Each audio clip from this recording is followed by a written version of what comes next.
দ্বিতীয় পর্বে আপনাদের স্বাগত। গত ভিডিওয়ে হাওড়া থেকে রওনা দিয়ে আমরা পৌঁছেছিলাম শিলং। আজ আমরা এই শিলং শহর ও তার আশপাশ ঘুরে বেড়াবো। এই শিলং, যাকে বলে স্কটল্যান্ড অফ ইস্ট, এই শহরটি হলো মেঘালয় রাজ্যের রাজধানী। সমুদ্রপৃষ্ঠ থেকে প্রায় ৪,৯০০ ফুট উচ্চতায় অবস্থিত এই শহর একদিকে যেমন ধরে রেখেছে আধুনিকতার ছোঁয়া, অন্যদিকে ধরে রেখেছে পাহাড়ি সংস্কৃতি ও প্রকৃতির নিবিড় সৌন্দর্য।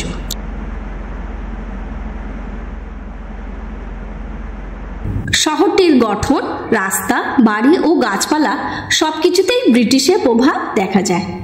এর কারণ কিছুই না, এটি হলো একসময় ব্রিটিশের প্রিয় হিল স্টেশন। শিলংয়ের আবহাওয়া সারা বছরই মনোরম, আর এখানকার মেঘাচ্ছন্ন সকালগুলো যেন স্বপ্নের মতন সুন্দর। এই শহর শুধু প্রকৃতি নয়, সঙ্গীতের শহরও। এখানকার মানুষ গান ভালোবাসে, আর শহরের প্রতিটি কোণায় লুকিয়ে আছে এক টুকরো সুর। আজকের পর্বে আমরা আপনাদের ঘুরে দেখাবো Ward's Lake Air Force Museum, Shillong Peak, Elephant Falls এবং রবীন্দ্রনাথ ঠাকুরের স্মৃতি বিজড়িত জিতভূমি। চলুন দেখা যাক আজকের পর্ব।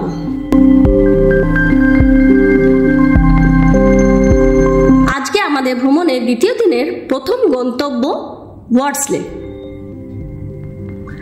তবে তার আগে আমরা পৌঁছেছি এই চার্চটি দেখতে। আসলে আজ আমরা প্যাকেজ ট্যুরে যে গাড়ি ছিল তাতে না গিয়ে আলাদা করে একটা ছোট্ট গাড়ি নিয়ে গিয়েছিলাম। মূল লক্ষ্য শিলং সাইট সিইং আর তার সঙ্গে শহরটি এক্সপ্লোর করা। যাই হোক, এখন আমরা যে চার্চের সামনে আছি এটার নাম হলো ডন বস্কো চার্চ। 1936 সালে নির্মিত এই চার্চটির স্থাপত্য ইউরোপীয় ধাঁচে।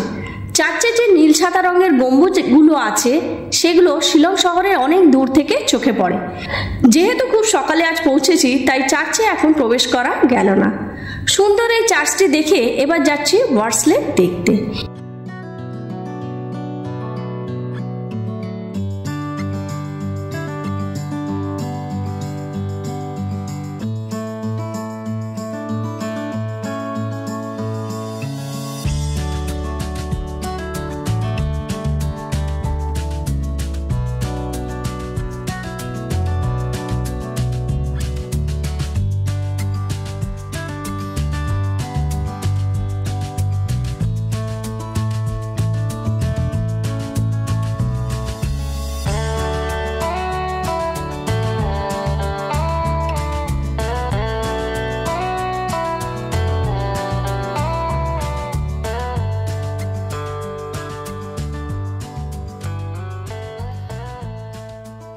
এই হলো শিলংয়ের একটি জনপ্রিয় জায়গা ওয়ার্ডসলে।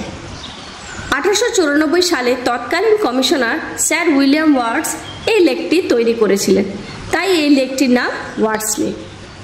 এই লেকে প্রবেশ করতে হলে এখানে টিকিট কাটতে হবে। ভিডিওটা একটু পজ করে নিয়ে টাইমিংটা দেখে নিন। এই লেকের চারিদিকে রয়েছে পাইন গাছ, ফুলের বাগান, আঁকাবাঁকা সেতু। এর ফলে এই লেকটা ছবির মতন সুন্দর হয়ে উঠেছে। লেকের চারপাশে হালকা হাঁটাহাঁটি করে আর একটু বোটিং করে নিলে বেশ ভালো লাগবে। লেক দেখা শেষ করে পাশের এই দোকানগুলো থেকে একটু টুকিটাকি খাবার কিনে এবার চলেছি শিলং পিকের দিকে। শিলং পিকে যাওয়ার পথে ড্রাইভার দাদার কাছ থেকে জেনে নিয়েছিলাম অনেক কিছু। শিলং শহরটাকে ঘুরে দেখতে বেশ ভালো লাগছিল। এখানে আপনার চিফ জাস্টিস বাংলা, এই যে আপনার হাইকোর্টের, তারপরে এখানে আছে তবুবন, এটি সব গভর্নমেন্ট এরিয়া আর কি। মানে প্রায় আপনাকে যদি বলি 1.5 লাখ নাগা স্টুডেন্ট আছে, হ্যাঁ, টোটাল মিলে 4 লাখ 5 লাখ। তো এই শহর টাউনের মধ্যে, শহর টাউনটা তো 10 লাখ মানুষ আছে, বুঝলেন। এখানে আপনার এই সব অফিসে, ঘর ভাড়া, স্কুল এরিয়া, হ্যাঁ, বাইরের থেকে প্রচুর স্টুডেন্ট, 5 লাখের উপরে বাইরের থেকে স্টুডেন্ট পড়তেছে। এই যে গভর্নর হাউস,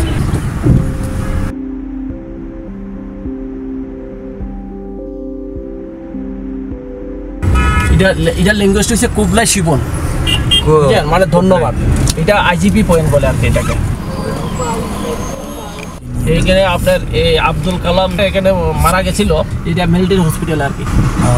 মানে ওখানে না রাখছিল, কিন্তু রাস্তায় কোনো ভিড়ে নেই, কোনো কিছু নাই। আমরা যাবো ওই পাহাড়ের উপরে, আর ওইটা আবার 2:30টার পরে বন্ধ হয়ে যায়। যে 5 ঢাকা লেখা আছে, 3 ঢাকা। এই ব্যাটালিয়নটা গিয়েই বাংলাদেশকে স্বাধীন করে দিয়েছিল। ধীরে ধীরে এবার আমরা পিকের দিকে এগোতে লাগলাম। শিলং পিক যাওয়ার এই রাস্তাটা খুব সুন্দর।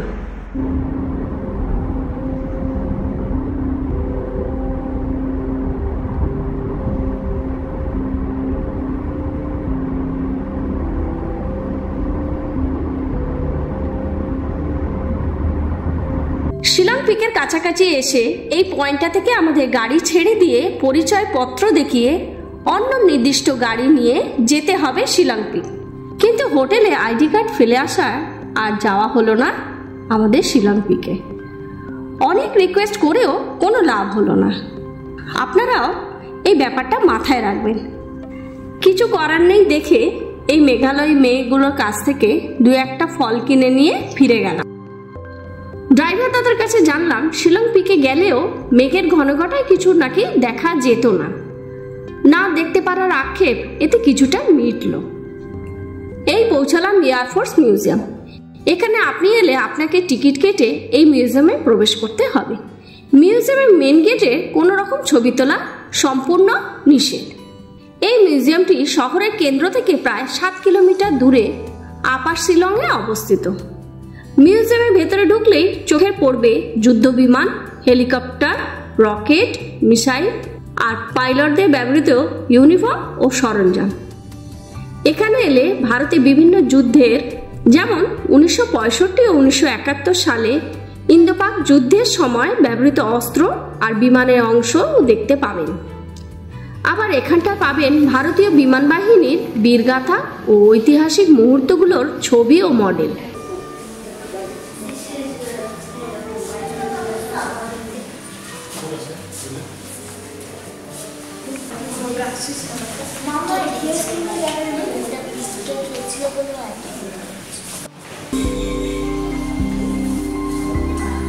আবার বাইরে এই পুরো ফাইটার প্লেন ও হেলিকপ্টারের বাস্তব মডেলের সামনে দাঁড়িয়ে একটা সেলফি তুলে নিতেই পারেন।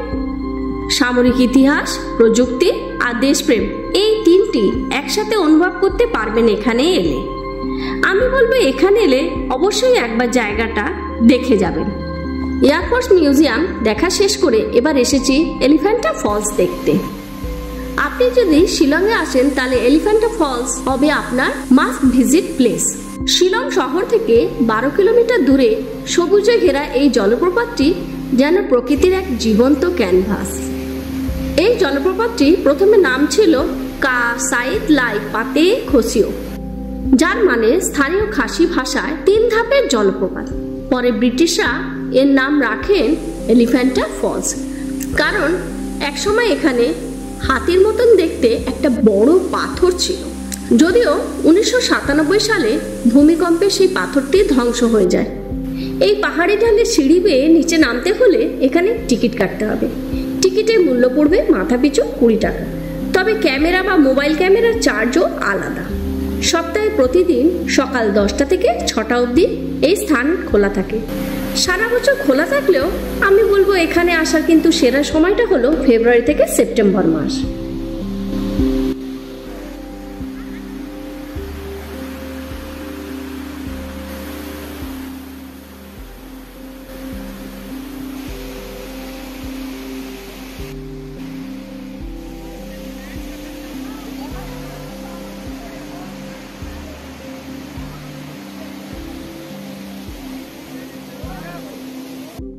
এখানে এলে ঢোকার মুখে এই উন্মুক্ত চাতালের পাশের দোকানগুলো ঘুরে কিছু কেনাকাটা সারতে পারেন। এলিফ্যান্টা ফলস দেখা শেষ করে এবার এসেছি শিলংয়ের অন্যতম গর্ব ডন বস্কো মিউজিয়ামে। এটিকে বলা হয় উত্তর পূর্ব ভারতের সংস্কৃতি, ইতিহাস আর ঐতিহ্যের এক জীবন্ত ভাণ্ডার। শিলংয়ের মাউনিডিরাম এলাকায় অবস্থিত এই মিউজিয়ামটি 7 তলা বিশাল ভবনের মধ্যে গড়ে উঠেছে। আর প্রতিটি তলায় আছে উত্তর পূর্ব ভারতের 7টি রাজ্যের রং, রূপ ও গল্প। তবে এর মূল আকর্ষণ কিন্তু সবচেয়ে ওপরের তলার একটা স্কাই ওয়াক, যেখান থেকে পুরো শিলং শহরকে এক নজরে দেখা যায়। এই মিউজিয়ামে ঢুকতে হলে মাথাপিছু 100 টাকা করে দিতে হবে। তবে স্টুডেন্ট আই কার্ড দেখালে একটু ছাড় পাওয়া যাবে। সাধারণত সামারে সকাল 7টা থেকে বিকেল 5টা 30 এবং উইন্টারে সকাল 9টা থেকে 4টে 30 অবধি খোলা থাকে, আর রবিবার সম্পূর্ণ বন্ধ।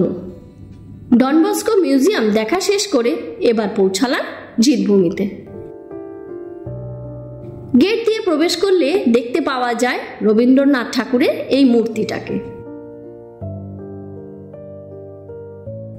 এবার একটু ঢোকা যাক এই বাড়িতে। আসলে এটা একটা প্রাইভেট প্রপার্টি।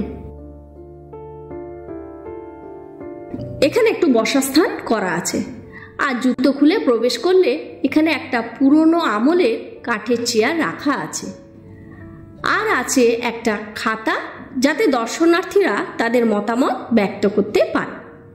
এবারে এই স্থানের ইতিহাস একটু বলি। রবীন্দ্রনাথ ঠাকুর 1932 সালে 14 এপ্রিল, যেটা 1330 বঙ্গাব্দ, সেই সময় কলকাতায় অসহ্য গরম থেকে মুক্তি পেতে 200 টাকায় এই জিতভূম বা জিতভূমি বাড়িটা ভাড়া নিয়েছিলেন। এখানে তিনি প্রায় 2 মাস ছিলেন।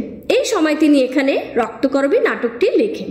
এছাড়াও শিলংয়ের চিঠি শীর্ষক একটি কবিতাও তিনি লেখেন। এই ঘরের মধ্যে উকিঝুঁকি দিলে দেখতে পাবেন কবির ব্যবহৃত অনেক জিনিসপত্র, যা খুব সযত্নে রক্ষিত। যাই হোক, জিতভূমি দেখা শেষ করে এবার হোটেলে ফেরার জন্য গাড়িতে উঠে পড়লাম। ড্রাইভার দাদা আশুতোষকে বলা ছিল শিলং শহরের অলিগলি দিয়ে যতটা সম্ভব যাওয়া যায় চলুন। আমরা এই শিলং শহর যেভাবে দেখেছিলাম এই অংশে রইল তার বেশ অনেকটা।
Umau Khlung. Umau means stone, or Khlung means baby.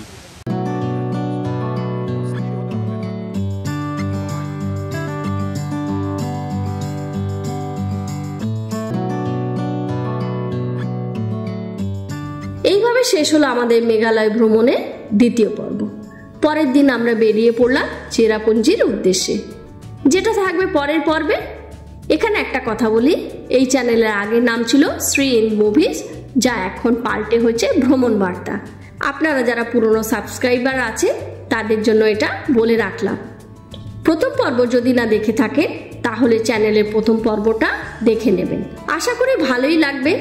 আর এতক্ষণ যদি দেখে থাকেন তাহলে একটা লাইক দিন, আজ কমেন্টে জানান ভিডিওটা কেমন লাগলো। সাবস্ক্রাইব করে সঙ্গে থাকুন পরের পর্ব দেখার জন্য।